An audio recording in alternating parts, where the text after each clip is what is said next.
All right, so for these 7 touch releases, the first one is the drop and the lift, right, which is just a basic 2-note slur motion, right? So why don't you play a little bit of this lovely Brahms waltz. And just be careful that your drop isn't too much of a drop, just so that it's nice and natural, and then your lift is very sweet, light.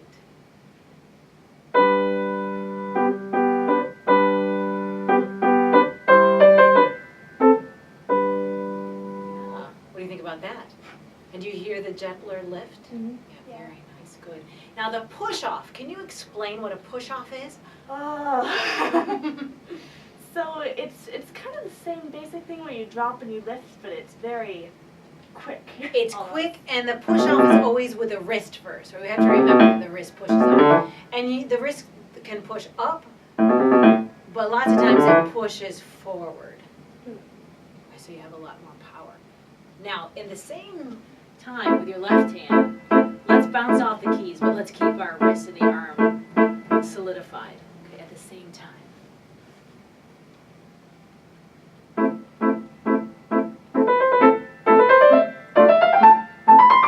Good, very nice. Stand up for 1 second. So when you play this, can you keep your wrist in line with your arm and then push off? So you're not doing any kind of round circle. All right? So keep it straight and then push off. Try that.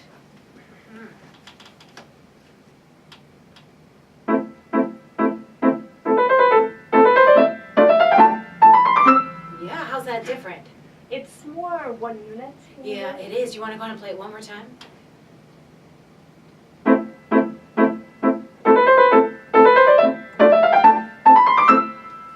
What's it sound like at the end of those little phrases? Crisp and snappy. Crisp and snappy. Good. Let's turn the page.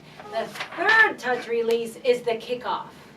So the kickoff is different than the push-off because the kickoff, the wrist and the arm always stays as 1 unit. Now, at the very end of this little phrase, go ahead and use 2 push-offs. Okay, but the rest of these, because you need to go quickly and you also need to not take any more time. So let's go ahead and use kickoffs for all the rest of those measures.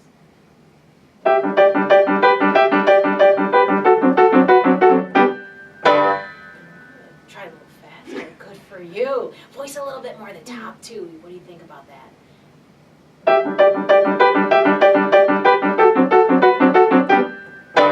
Feel good? Yeah. Yeah, it looks good. Excellent. Then we have the rebound staccato. And what happens in the rebound staccato? Your weight kind of goes down and then up. So you really sing to the keys a little bit more before going up. Really what it is, when you drop, you're pretty light on top of the keys. And then let the wrist come up first. So let's try that. So it's always rebounding on like a little puppet.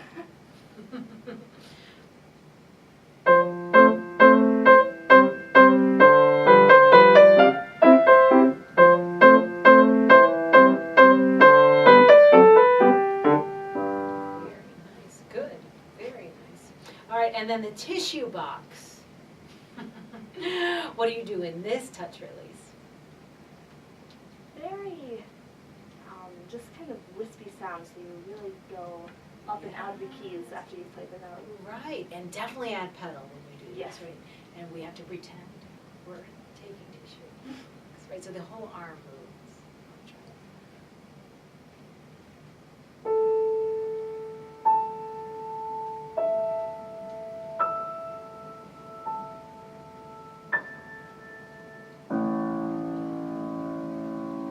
Very different sound, right, than the other touch releases. Good. For Debussy, Ravel, Impressionist music.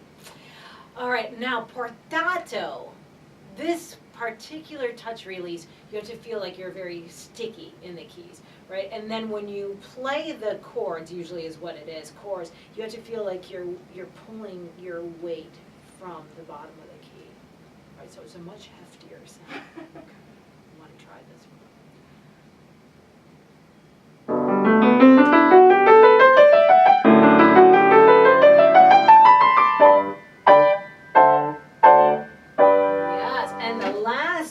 measures. Can you stand up for 1 second? Can you make those a little bit stronger? So you really feel like you are pulling your weight up. Alright, we'll try that. Bigger sound, stickier feel. Just do the last 2 measures.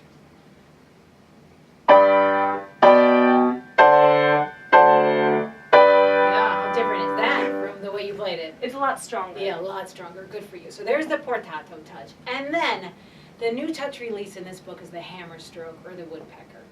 And you'll have to think that this is like the kickoff.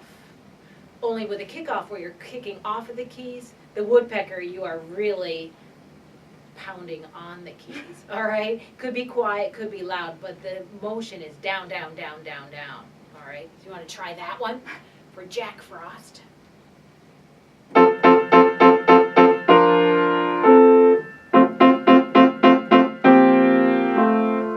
Excellent. Good. So you have those 7 touch releases. Good for you. Very nice.